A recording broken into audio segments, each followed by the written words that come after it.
Hello and welcome to a Monday morning edition of the Osceola Seminole Sidelines. My name is Pat Burnham, and I'm joined, as always, on Recruiting Friday by Nick Carlisle. Nick is fresh back from the Moore Center, where he's been taking pictures of the prospects' arrivals. Florida State's hosting some 24 official visitors over the next 4 or 5 days. They'll have about 16 guys arrive today, Nick? 16. And Yep. have about another 8 or so arrive on Sunday, and then have a handful arrive, I believe, on Tuesday, if I'm not mistaken. So it's going to be a very busy next 5 or 6 days for the Florida State staff as they try to build this 2026 recruiting class. And of course, Nick, you broke the news last night. They got some new commitment in wide receiver Brandon Bennett, which congratulations to you. You called this. You put your what do we call them? Future cast. In earlier in the week, and he was my pick to commit while he was on the visit. So he really screwed. He was both of our picks. He was both of it. I think we both were in front of that one, but yeah. I'll give you the credit. I'll give you the credit for being able to put the future cast in. I didn't do that. Yeah. I fixed to put one in for Fork Paw that's going to have your head swimming because now there's looks to be like 66% of them have them in Florida. You've got them going to Florida State. I think Speaks has got them going to Florida. I think those were put in prior to his official visit at Florida. Prior to his official visit, I could actually bring it up real quick. They were put in on the 28th, I believe. Yeah, so Speaks put it in on the 28th, and then the one of Higdon's, at least I think Carpenter works for Higdon. Yeah, or works with Higdon rather. Put it in future cast for Florida. Oh no, sorry. Oh, he works for Orange Bloods. Interesting. Texas site. Yeah, interesting. Yep. That's weird because Forkbud hasn't sniffed Texas. He must be following his recruitment for whatever reason. Maybe. But anywho, that came before, and for all intents and purposes, I was of the same train of mind before he came on his official visit. But obviously, what he said was pretty eye-catching. So at least enough to put in a comfortable prediction. Does he actually follow through and end up committing? Who knows? We got kids that are making their final commitments in a couple of weeks. We'll talk about that in a second. But we digress. Brandon Bennett, Florida State gets them their second true wide receiver commitment in Brandon Bennett. And listen, he's an outstanding looking prospect. I went back and watched his film again today. Obviously, the relationship between he and Pat Surtain is long-standing, as you wrote about. But listen, with there's rumors all over the place about Darion Williams. Is Florida making some inroads there? A lot of people think they are. So obviously Bennett's commitment becomes that much more important now. I think we think that Ephraim White's going to end up at wide receiver. He's listed as an athlete. He could end up on the defensive side of the ball. But listen, Florida State got a lot of needs, particularly in that wide receiver room. As we've talked, it's razor thin right now, particularly when you base that premise off of production. It's got some potential, but not a whole lot of proven wide receivers. And Bennett is a guy that can run, has got good ball skills, and that's really a good take. I mean, he's considered one of the elite wide receivers, not only in the state of Florida, but the country. So Florida State goes into this official visit weekend with some momentum, and I think you're a big fan of the take as well. Yeah, absolutely. I mean, we've talked about it for a while now, but whereas last cycle, finding some more big body receivers either through high school or the portal was kind of an emphasis for the staff. Speed is the emphasis at wide receiver this cycle for the staff. And if you're looking for speed, Brandon Bennett has it in bunches. And so does Darion Williams for that matter. Two really speedy receivers. I'm a really huge fan of this take. I felt comfortable putting in the future cast once I heard chirps that he may be trending on canceling his Florida official visit. That's what inspired me to put in that future cast. That is what ended up happening. But in terms of a take for Florida State, this is a really good one. I'm not so confident how Ephraim White fits into their future plans. Maybe not even as a part of the class. Who knows? But I would assume he's a wide receiver as well. So in terms of, all the things that we've touched on, I think Bennett instantly becomes probably your most coveted wide receiver commitment currently apart. And Darion is right there as well. And it's interesting to see what will happen with Florida, because Florida did take the Justin Williams kid who's out of Buckholz in Gainesville, who was also going to officially visit Florida State at some point. And I think they play the same position. So I wonder how that factors into everything, whether maybe that ends up helping Florida State hold on to Darion. Darion did get here this morning, so that's a pretty important official visit defensively. Not on the defensive side of the ball, but you know what I mean. If you're playing defense, Florida, yes. So no, Bennett is a great take.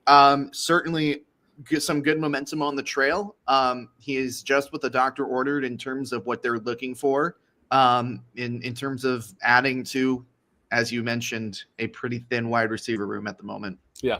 And if you're listen, we're going to go down. We're going to talk about just about every kid that's going to be on campus the next couple of days. And if you're watching on YouTube or Facebook or X, Twitter, whatever it's called, we have the names of all the guys coming here minus one. Jamarian Matthews, the defensive end that's committed to Alabama, was supposed to be in town next weekend, has moved his visit up and arrived today, and Nick was able to be there at the Moore Center to verify that. So we're going to go down a list of questions that Nick and I have asked each other coming into this weekend, and then we'll give a small recap on the guys that we don't address in those three questions. Before we get started, though, listen, there's a part of covering recruiting that is just beyond silly. And it's gotten sillier and sillier in a time where it should be more business-like than it ever has been before with the advent of NIL. But so I wake up this morning and, I pick up the phone, scrolling through my phone. And, of course, I've got notifications set on certain prospects and certain coaches, whether it be college coaches or high school coaches. And I've got a notification for one of the defense coordinator where Kyron Maycock, FSU linebacker commit coaches. So anytime that he's in, somebody adds at him, whatever you call it, on Twitter, every time he's mentioned, I get a notification. So apparently Kyron Maycock, who has been committed to Florida State since earlier this year, came out and announced that he will make a final commitment announcement, I believe, on July 5th. I can't remember. Let me see. July 7th. I want to announce I'll be making my final commitment decision on July 7th. Listen, this is weird to me. First of all, I think we need to start calling them commitments and on these websites and call them definite maybes. Because placeholders. Yeah.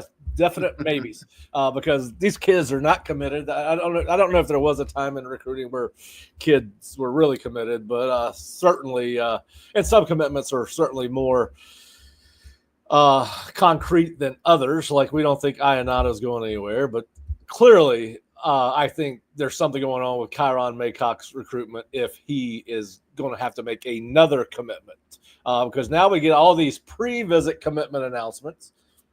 Then we get post-visit commitment announcements, and then you got 4 months to go until they actually sign. So these are even this final. I mean, this is silly. And who's directing these kids? Did they have a parent or a coach that's going to take the bull by the horns and say, hey, this is not the way you do business?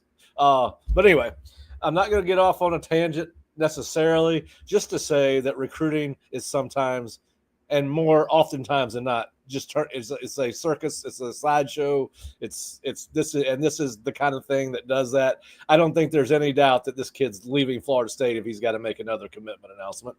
And listen, I don't know where he's going, but something's going on. If you've got to come out, and some of this is about attention.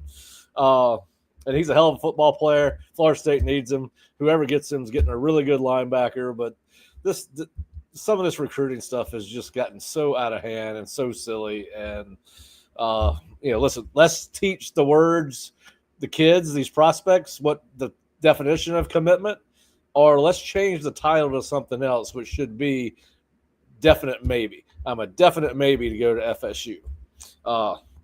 And then we can have levels of definite maybes. It's just like I was reading somebody the other day. Somebody was writing about a 3-star, and they're writing about it. He's a high 3-star.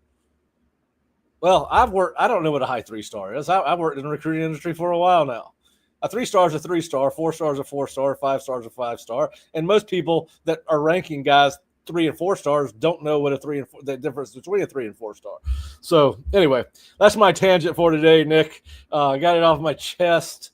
I feel much better. It's therapeutic. Thank you for allowing me to vent. But this final commitment on top of a commitment that's not a final commitment, that just got me. I'm probably gonna have to have 5 cups of coffee today, or maybe I need to put a little bourbon in my coffee because that's crazy. All right. Yeah, it's yeah. I don't know. I'm not so certain that this is a telltale sign that he's going to leave the class, but I think the grander point is it's kind of just lamenting what recruiting is today and how you and I have been doing this. I mean, you've been doing it longer than I, but for multiple years now, and things are so fluid. Like we say all the time that recruiting is fluid, but it's gotten to a consistency of fluidity that is so fluid. Like we can't speak on anything with absolute certainty, or very few things with absolute certainty anymore, because everything is just really the Wild West. And every single time you think something's going to get more businesslike and more structured, things get more wild and more unpredictable. So, and I'm sure he's a great kid. I mean, I've talked to the kid before. And maybe it's just, maybe there's something lost in translation. Like maybe it's not like and I don't know, maybe it's not like I'm going to go back and sit at a table with a bunch of hats and pick one again, but maybe it's quite literally just a final decision of whether or not he's going to shut it down or not. I don't know. If Florida State is going to get him back on campus this weekend, next weekend. So they're going to get the final say in, though I must admit it doesn't seem like, at least particularly in this cycle, that doesn't mean too much. Yeah, but if you're not changing your commitment, why do you need to have another announcement? I mean, that's the whole. I don't know. That's the whole thing. Why wouldn't you bargaining? Let's just say, hey, I'm going to have a huge signing party on December 5th or whatever the date is that they sign with colleges. But anyway, interesting. Yeah. But listen, it is the social media era and the NIL era of college football recruiting, and it's crazy. It's crazy. All right, so we got 16, 24, I think 24, around 24 prospects. I haven't counted every kid, but as I said, the names of everyone that's coming besides Jerrion Matthews is on that scroll. But Nick and I do a roundtable discussion each week before these official visit weekends, and so the first question we ask each other are, who are your 3 most important visitors for this weekend? And so, Nick, I'm going to let you start. Go with your number 1 because we have some overlap there. And so talk about your number 1, and then I'll add my thoughts to what you have to say about this particular recruit. I have to go back and look because I can't remember who. I remember who I put, but I don't remember the order. Xavier Griffin. Yeah. I mean, kind of explains itself, really. Xavier Griffin. Hold on, am I still here? Oh, I accidentally closed the thing. Yeah, I mean, this kid has been somebody that Florida State has been pursuing for a while. He's one of their top targets at any position. Really, they were one of those schools really pushing when he was committed to USC in terms of trying to get him to either decommit or take an official visit. Mike Norvell has them in a position here to where there's a real shot. They do have a real shot at Xavier Griffin, even though I think you and I can both agree that both the SEC schools are probably ahead in this one right now. But maybe Mike can pull a little bit of magic and have that relationship with Griffin pull out in this recruitment. But so he's expected in on Sunday. I forget who he's at right now. He might be at Texas right now. So I can tell you, we'll see here. But in terms of important visitors, he's one of their top targets at any position. Probably one of the I would say top 3 guys that they really desperately covet in terms of adding to their class, and he's somebody that they've been recruiting for a very long time. So if he comes on Sunday and they roll out the red carpet and knock it out of the park. It's a really important visit for Florida State. Yeah. Listen, he was at Alabama on the 6th, Texas this weekend. You got to hope that he makes it here, right? Still that. But listen, I agree with you. Listen, this kid has a affinity for Mike Norvell. He really likes Mike. He really likes the program. I do think that's, if it wasn't for that, if it wasn't for Mike, based on everything I know about his relationship with Mike, this official visit probably is not going to come to pass. He does feel like he's got a special relationship with Mike. I've heard that from people inside their program there at Gainesville High School. That being said, I agree with you. I think they're behind Texas, then Alabama, then Florida State. Now, if you get them on campus, knock same thing with your guy Forkpaw. You thought Florida, a lot of people thought Florida was leading coming into last weekend. Florida State clearly knocked his official visit out of the park. Several future casts in for Forkpaw to commit to Florida State. I'm not saying that Griffin's going to commit to Florida State this weekend. I think if he were to commit to Florida State, it would be down the road. But certainly it's legit. I mean, he has legit interest. This is not him just taking a trip for the sake of taking a trip. And you do get kids that do that from time to time. And that's not what this is. He's interested, but now can Norvell, Tony White, and John Papuchis,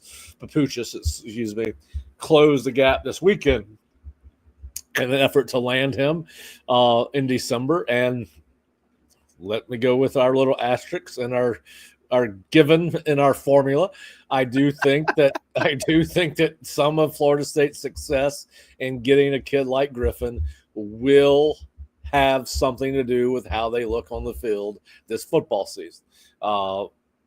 Listen, as we talk about every week, there's a lot of questions about this program, a lot of questions about this staff. If they answer them in the right way, the positive way, this program's turning around, I think they'll be able to stay in on kids like Griffin longer. If they start out the season 3-3, 4-4, and they're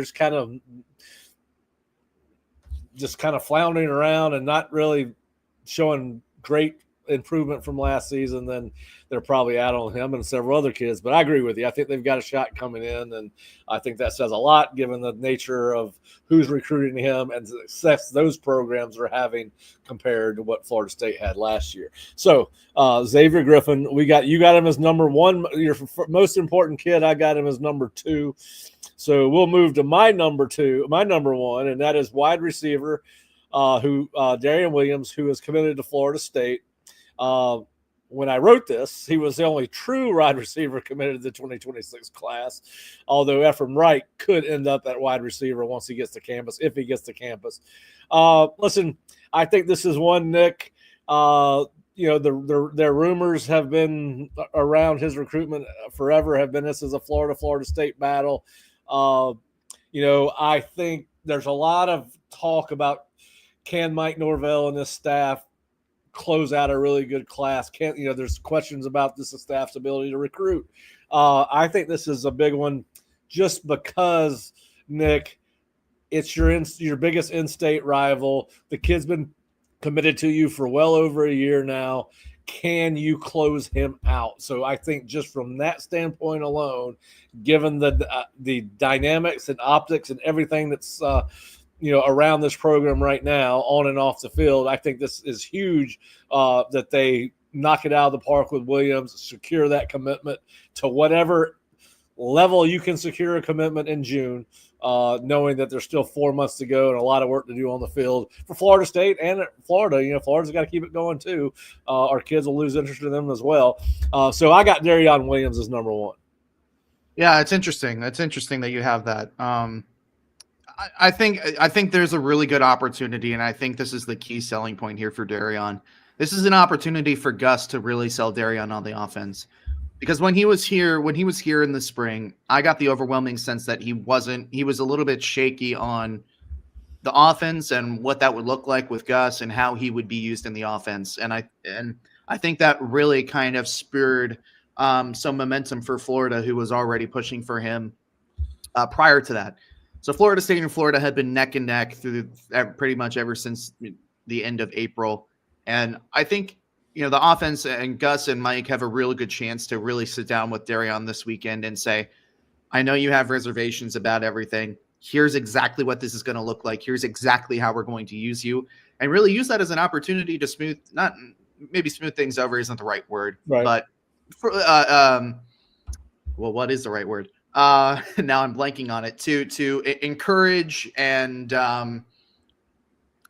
on the tip of my tongue. Anyways, basically to reassure Darion that this is where you should be. This is where we want you to be, obviously, and this is how we are going to have success with you on the football field. So interesting that you have him in number 1. I like that. Yeah, actually. Yeah, I think listen, they need receivers. Their receivers are not. I think it's one of the. Not crazy about that room they got right now at wide receiver, and this kid's a excellent prospect, as is Brandon Bennett, and I think they need to hold on to Darion and not let. Speaking of that room, and sorry, I know we're kind of short on time, but I did remember this. Did you see Hakeem talking some smack about the strength and conditioning on social media? I got a huge kick out of that. I mean, brother, you ran into a wall and broke your wrist and we're out for significant time again this spring. He wants to complain about strength and conditioning. Yeah, I saw it. I couldn't hear the audio very good where I was when I looked at it, so I'll have to go back. But yes, basically he was like, Florida State ramps up in intensity, and Colorado was already at the best thing since sliced bread. So listen, wide receiver room. I'm not shocked now. I don't even, and I'm not defending the kid, but I'm not even sure he realized he was being taped. It wasn't him doing a selfie promotion. It was somebody else on the team. But anyway, long story short, kid was disgruntled. That's why he left. He's probably not going to have a lot of positives to say. And unfortunately for him, he got caught on tape talking. And we'll see listen, Hakeem's needs to be more worried about his own career, not what's going on at Florida State, since he's not here. But yeah, I think that's just a disgruntled kid, probably getting caught. I don't think he meant to. I don't think, like I said, I think it was taped by somebody else. I'm not sure he ever thought that that was going to end up on social media. All right, so you're number 2. Speaking of receivers, you have a receiver at number 2 for this weekend, and that is Jason Lopez. Talk to us about Jason Lopez and his Florida State recruitment. This is an important visit for me because I know how much Florida State likes this kid. Spoiler, it's a lot. He is sneakily one of their top targets, and he is a guy that Florida State does need to make ground with this weekend, not necessarily from the standpoint that they're behind in the recruitment, just in the fact that he was supposed to get here in April, but he couldn't because the shooting on campus happened. He was supposed to visit that day actually. So it's really important for Florida State to have a very thorough and extensive visit with him, kind of cover all the bases so they can go toe-to-toe with Miami, who is arguably, maybe I don't know if I'd say the outright leader, but they are definitely the main competition for Florida State here. He is about as pure of a slot receiver and a damn good one as you can find out of high school this year. An extremely important wide receiver target, but this visit has to be really, really good if they are going to contend with Miami, I think. And like I said, it's not because they're overwhelmingly behind or because that there's a lack of interest in Florida State. It's just because they weren't able to get him on campus in April. And also kind of the component that it's going to be really interesting. He's been offered by Florida State in both basketball and football. And there is a level of whether or not he's going to be able to play basketball at the next level too. So I wonder how much Luke Laux is going to play a role this weekend in terms of talking with him. I'd have to imagine that it's pretty huge as well. So it's an important visit for Florida State from a lot of different aspects. They have been able to get some more wide receivers. Obviously, they have a couple more wide receivers committed on the board now, but this is a top target for Florida State. The mutual interest is very high for both parties. It's just a matter of hitting it out of the park. Yeah, and listen, the kids said publicly in the recent weeks that being able to play both sports will play a big part And those are his words in deciding which college he signs with. So, yes, I do think Florida State has an advantage there because I do believe the offer was made by Luke Laux after he first got here. So I think Luke Laux and the basketball program will have a very big impression on what he does. And he's already been to NC State, West Virginia, and Georgia Tech, and he'll close it out with Miami next week. Now, he did tell rivals last week that Miami has been recruiting the hardest. Now, what does that mean? Well, nobody knows. I don't know that he's been offered to play basketball at Miami. That may work in Florida State's favor. I would think to get him on campus, you would probably say, hey, yeah, you can go out for the basketball team. When I was at South Florida, it came down to us and Memphis for BJ Daniels, and John Calipari was not going to let BJ Daniels play basketball at Memphis. I believe John was the head coach at Memphis at the time. Could be wrong. I have to go back and look at it. But nevertheless, Memphis was not going to allow him to play basketball. And so we said, sure, BJ, you can go out for the basketball team. And, of course, he did. And he went out for a week and decided that major college basketball was a little bit harder than basketball in Tallahassee in high school. And he decided he was going to be a quarterback, and it worked out for him. Got a Super Bowl ring with the Seahawks. So, anyway, yeah, so we'll see how that goes. But, yeah, I believe the basketball office will play a huge role in Jason Lopez's. And I think you're right. I think it's really a two-team race. I think the kid would like to stay in state. He's got some good offers other places. So I don't know how up to date this is because notoriously the basketball side of Rivals is not the most maintained. But Florida State, the offer is there for Jason Lopez in basketball. I'm not seeing one for Miami. Okay. Right. So take that with a grain of salt. Yeah. I don't know how up to date this has been. Just a quick scroll through his social media. I don't see a basketball offered for Miami on his socials either, which is probably well, let's see. That one looks like it's football. Ooh, May 15, 2024. Probably football. Anyways, yeah. All right, so let's go to my number 3 because we do have different number 3s. We've been through both our first and second most important visitor. This is going to probably surprise you. I got Cottrell Webb as my third most important visitor, and here's why.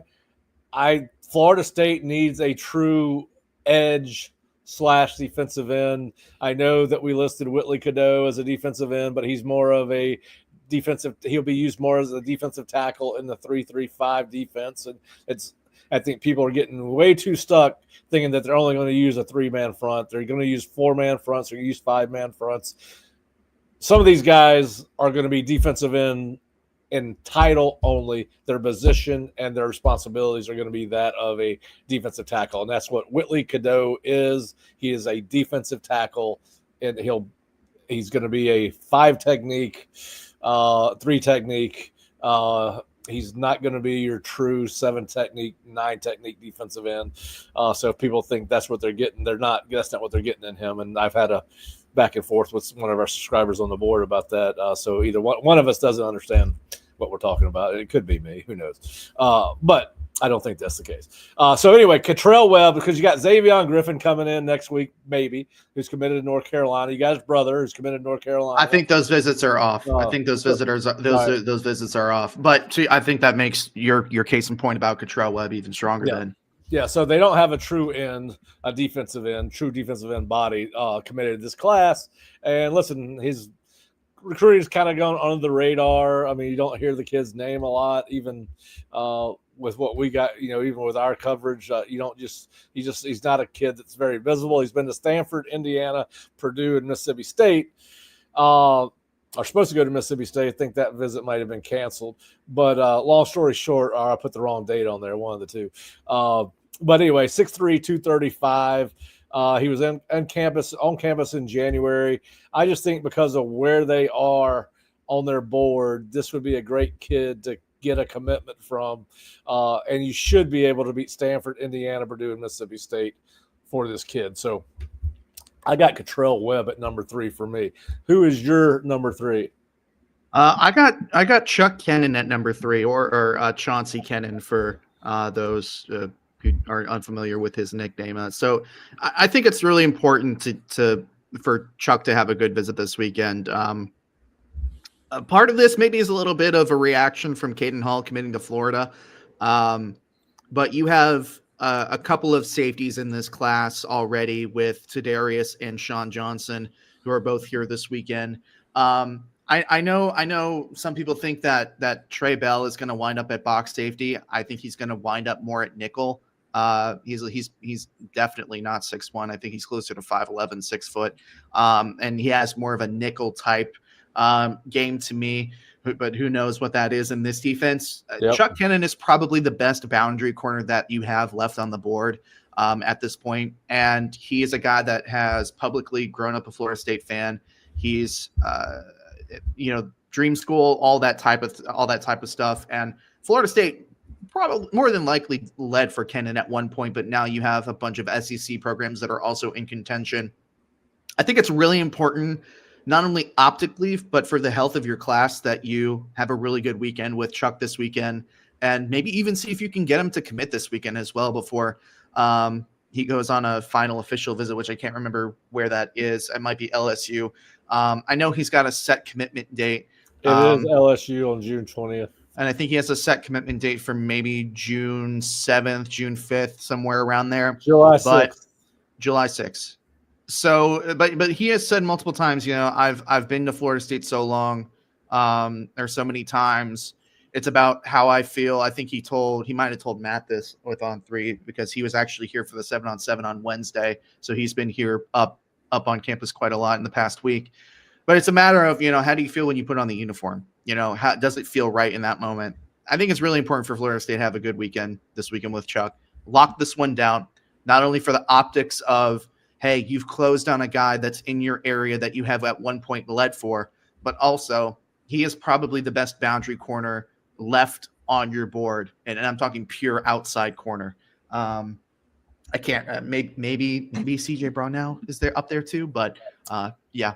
So Chuck is my number 3. Yeah. All right, you got Brunel on another question, which we're getting ready to get to. All right, so let's go. Which prospect or prospects could be on commitment or flip watch? I've got one for both. One I did not write about, and that's the commitment watch. And I'm just going to go. That's an easy one for me. That's Noah LaValle, the linebacker from North Carolina. His brother's on the team. The only team they're competing against that I'm aware of is Ole Miss. This one should be one they close out before the weekend's over. He comes out of that building and announces that he's committed to Florida State, or commits after he gets home. But I think, listen, this is a no-brainer. His brother's here. He's not as a highly sought-after prospect as some of the other kids on campus this weekend. To me, the commitment watch would be Noah LaValle at linebacker. And then my flip watch, listen, the answer has to be Jay No-Nil, right? The quarterback that's from Oklahoma, committed to Oklahoma. Listen, I think this would give Florida State a lot of momentum. It gives you kind of a cowbell for your recruiting class, a guy that you can build a recruiting class around. And listen, the dynamics and optics around his recruitment should give Mike Norvell and his staff to get the opportunity to flip this kid. Listen, Oklahoma is going through a very public recruitment with Bowie Bentley, who is down to LSU in Oklahoma.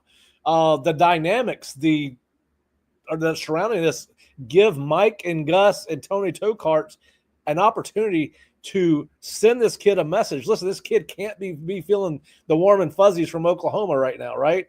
No, in today's modern college football, I don't think you're going to see a lot of teams sign 2 quarterbacks in any one given class at the highest levels of college football.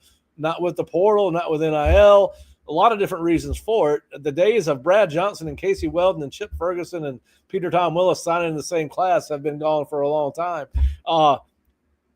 Oklahoma has opened the door for Mike Norvell and Florida State to flip this kid. Now listen, I still think some of this is going, even if they were to flip, they still got to be successful in the field to hold him. But they're Oklahoma, and it's probably an over-exaggeration, is basically serving you this kid up on a silver platter. If Mike and his staff want to show that they can flip and recruit a major league quarterback, this is it. The opportunity is never going to be better for them to do that. You've got a kid that's feeling undervalued by the school he is currently committed to. They have to flip Jaden O'Neal this weekend. They need to show that they can get this done. And the doors have been knocked wide open by Oklahoma's recruitment of Bowie Bentley, who they clearly would take if he were to commit. Now, so another quarterback domino question, right? But I think Florida State needs to be the one that starts this domino flip, right? I mean, come on, let's get this done. You need a quarterback. It's all the fan base is talking about now that you've lost out on Landon Duckworth. So I think Jaden O'Neal's the guy that's on flip watch to me. And I think not only does he on flip watch, Florida State needs to flip him. They've got a great opportunity here to flip this kid while he's on campus this weekend. You're competing against Arizona and Oklahoma, right? He went to Arizona, was his other official visit. So Oklahoma's opened the door for you, Mike. Knock it down. You and your staff need to hit a home run with Jaden O'Neal and get him committed. Those are my two. Yeah, it's not that I disagree with you in terms of Jaden O'Neal. I think it would be absolutely refreshing to see Mike and Florida State be the one that initiates this and start the domino themselves. I absolutely agree with you on that. And also, you know, we've seen this quarterback saga go on for 6 months now and kind of just waiting for these dominoes to fall. And it's been confusing to me to see Florida State not offer more QBs or get involved with more QBs. And now they find themselves in a position where Jaden O'Neal is not one of the options. He is the option, the only one. He's the only one that they have a shot at that they are currently in on. So I agree. They need to flip him. But the reason that I didn't put him on the list is because I feel like it's sort of something that you alluded to. It's typically not Florida State that initiates this. I feel like this is more a matter of the balls in Oklahoma's court than anything else. Or really, I guess the ball is in Bo Bentley's court in terms of the decision that he makes. Yeah. I just think it's out of Florida. Theoretically, it should be in Florida State's control, but I lack the trust that they're going to take hold of that and make it in their control. You know what I mean? So I don't think he's on flip watch purely for the purpose of, I think this has more to do with what's going to happen with Oklahoma and Bo Bentley, less than what's going to happen with Jaden O'Neal and Florida State this weekend. I hope to be wrong. I would love nothing more than for Tony and Gus and Mike to say, hey, you see what's happening up there in Norman? This is where you need to be, and we are going to show you that. And we walk out on Monday or I guess he's coming on Sunday and he's going to leave on Tuesday. So I guess that'd be Tuesday. Yeah, my point is Oklahoma's handed Mike and his staff the spatula. You just pick it up and flip him over. I mean, this is add water type stuff. I mean, they need to know how to sell. My point is you got to be able to sell this. Yeah, you've got to be able to sell this, and that's the business. Always be closing. And I get what you're saying. I do.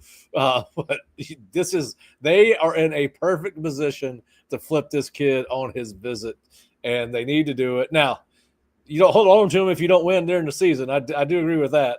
That's been our little scientific given going into this equation. But listen, I think they got the perfect opportunity. Get it done. Done. All right. If they can't get this one done, that I think the chirps about recruiting are going to get very, very loud because I mean, quarterbacks are held to a standard or a level of importance more than any position. But I really do think just what's going on with his recruitment in Oklahoma just gives Florida State the perfect opportunity, man. The perfect opportunity. All right. So who is your guy on commitment or flip watch? So for flip watch, I have CJ Bro now, purely because of the relationships that he already has with Tony White and Evan Cooper. These two guys have already gotten Bro now to commit to them once when they were at Nebraska. It's shaping up to be a three-way battle between Nebraska, Florida, and Florida State right now. I think that if the kid has the capacity to commit to you once, he has the capacity to commit to you again. And it's going to be really interesting to see if they can work that relationship and get a guy that they really came screaming on the trail for earlier in the year. They were kind of one of the trailblazers in terms of when CJ was blowing up saying, hey, we're interested. We want you. when he exploded a little bit this spring. So I don't know if he'll flip this weekend. But I think just overall, if Florida State has a good visit with him this weekend, that's definitely a guy that you can characterize as being on flip watch. In terms of uncommitted guys that I could see committing this weekend, Laziah Jackson is one that personally I would love to see in this class. I think him and Tadarius Hughes would make a great safety pairing to get out of high school with this class. Jackson strikes me as an extremely intelligent and well-spoken kid. When he came in March for the Legacy Weekend and he said, that the visit really touched him, and he said he had an emotional visit. We kind of weigh visit highs when we're talking to these kids, but I'm choosing to believe him that he truly had an impactful visit when he was there in March. Yeah. And if Florida State can have another impactful visit again with him this weekend, I could see him pulling the trigger. It's the players in his recruitment are. It's a little bit of a wild card because you have Stanford that's undergoing overhaul of obviously coaching Andrew Luck and then coaching staff. So I don't know how much of a player they truly are for him, but he has said that academics and football and the best blend of those two is going to be a big factor in his recruitment. And you can't do much better in academics than Stanford at a Division I level. And of course, then that brings in Georgia Tech, who also is incredibly a great academic school, and then there's Alabama. So no shade to Alabama, but so I think there's capacity if Florida State has another impactful visit with Laziah Jackson that he could be a potential option to join the class. And hopefully Cromah being here will help because he was a high school teammate of Usman Cromah. So, listen, he's a hell of a football player. I'd love to see him get him if they can. But, so I think you're right. I think it's going to probably be a 3-team race between Florida State and Georgia Tech and Alabama. But I think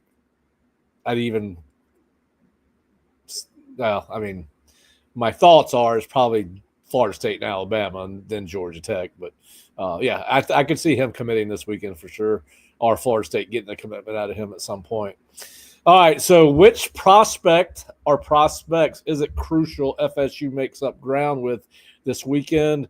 I went with the position group, Nick. I did a little bit different take on this than I did last week. Another room I have concerns about are the tight end room. You've got two different outside of Landon Thomas, who has the ability to be an all-purpose tight end, and by that with the ability to block as a unit tight end, or be a receiver from coming off the line of scrimmage, or out of the slot, or lined up somewhere outside. They're all one-dimensional guys in that room right now. The young freshman's more of a wide receiver body. He's not ready to block. He's not an in-unit tight end right now. The kid from UCF is a pass catch first, block second type of guy. He's not that he's not physical. I mean, I've seen film of him blocking, but I just think they need to, they're going to use a lot of tight ends. They don't currently have any tight ends committed. So I went with Landon Tyree and Xavier Tiller combo. I think they need to come out as the leader with one or both of those kids after this official visit weekend. Yeah, those are important visits also, just because you've seen a couple of commitments on the tight end board recently. Isaac Jensen committed to Missouri, and then Evan Jacobson has canceled his Florida State official visit altogether. He was expected in on Tuesday, I believe. I think Notre Dame has made some serious strides there with him. So tight end board has shrunk a little bit. So I think those are some important visits this weekend. I've gone with Calvin Russell, purely from the fact that Florida State is not recruiting as many big body tight ends this cycle as we've kind of mentioned and talked about earlier. And I'm going to try and keep this as short as possible because I know you got somewhere to be. But I mean, Calvin Russell is a guy that they've been loosely in for a couple months. They have not been able to get him on campus. I think he is probably the best or one of the best big bodied wide receivers in the state of Florida. They need to make up ground with him this weekend. He's an outstanding talent, and obviously, you have a lot to sell with big-bodied wide receivers at Florida State in recent years. So if you can have a good visit weekend with them this weekend, catch up, makes a little bit of ground. Yeah. Make it interesting with Florida and Miami, who El Clasico looks like it's going to be what it is for Russell. Yeah, yeah.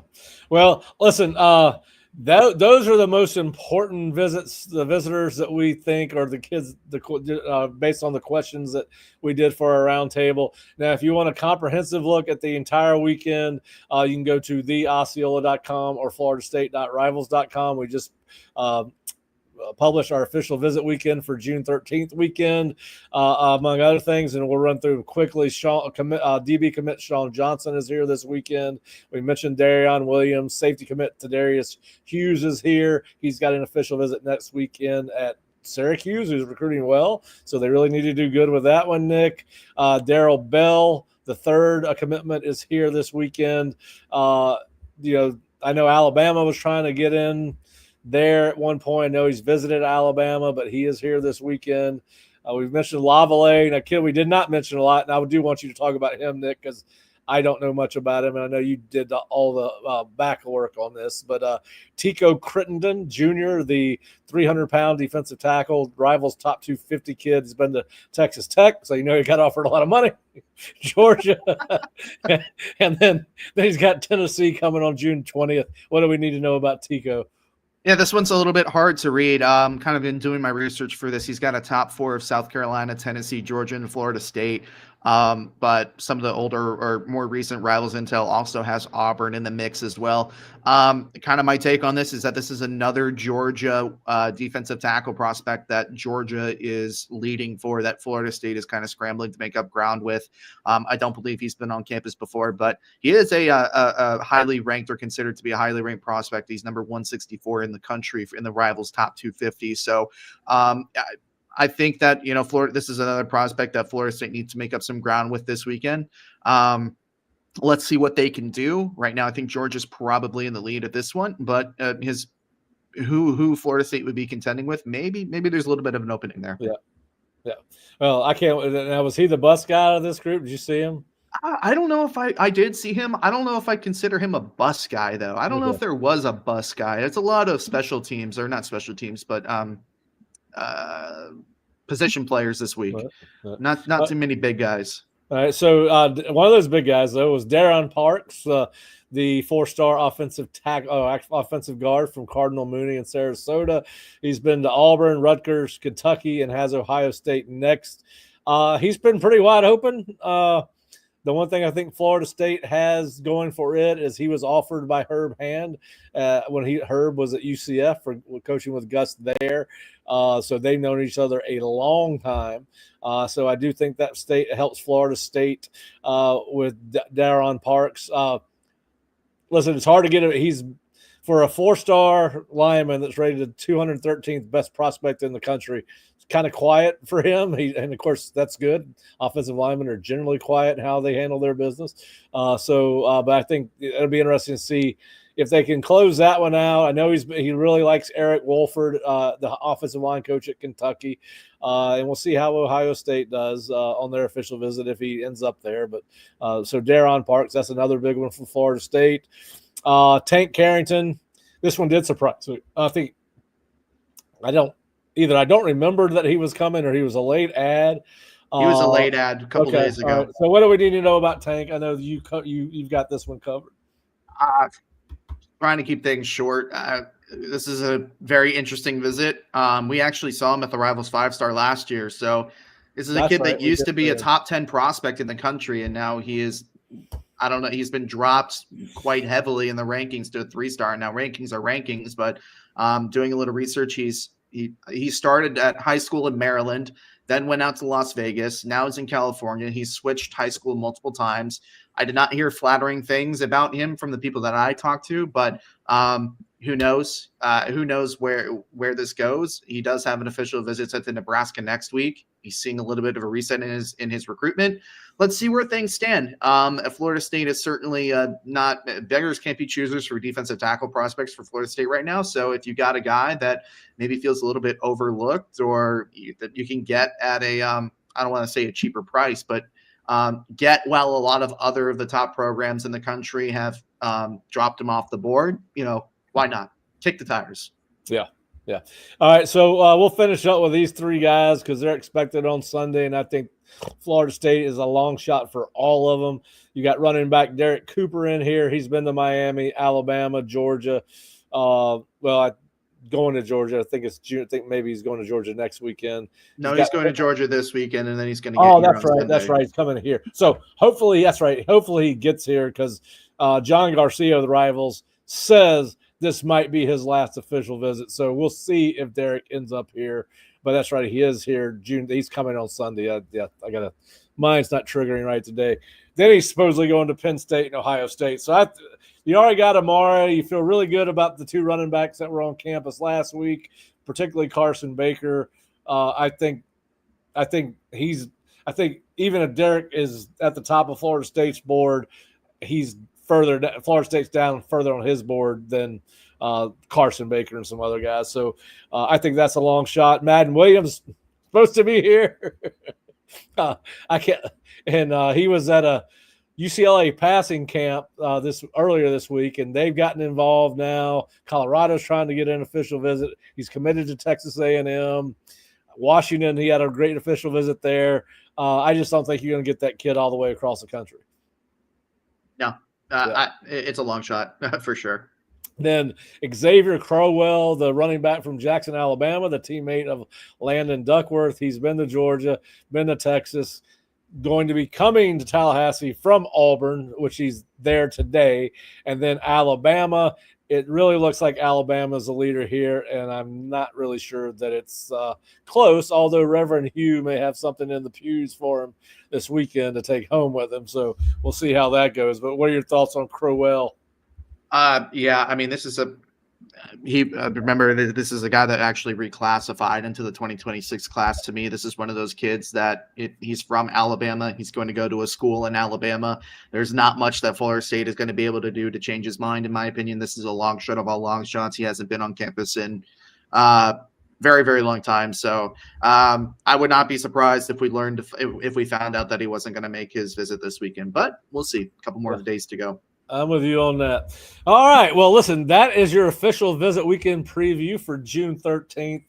We hope you've enjoyed the show. We hope you've liked the content. And, of course, we will have some post-visit coverage on Sunday. Nick and I will be out the Moore Center and talk to as many of these kids as we can.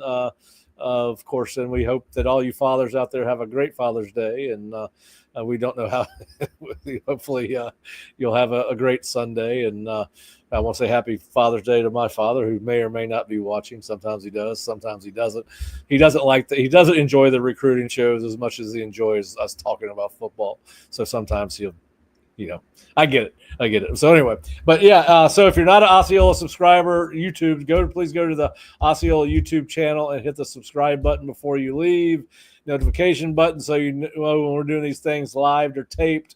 But we will have you'll have access to our official visit preview at theosceola.com. Kurt's got a column on the baseball team, and also I think he just put one out on Mike Alford's reaction to the new revenue sharing model that has been approved by the judge out there in California.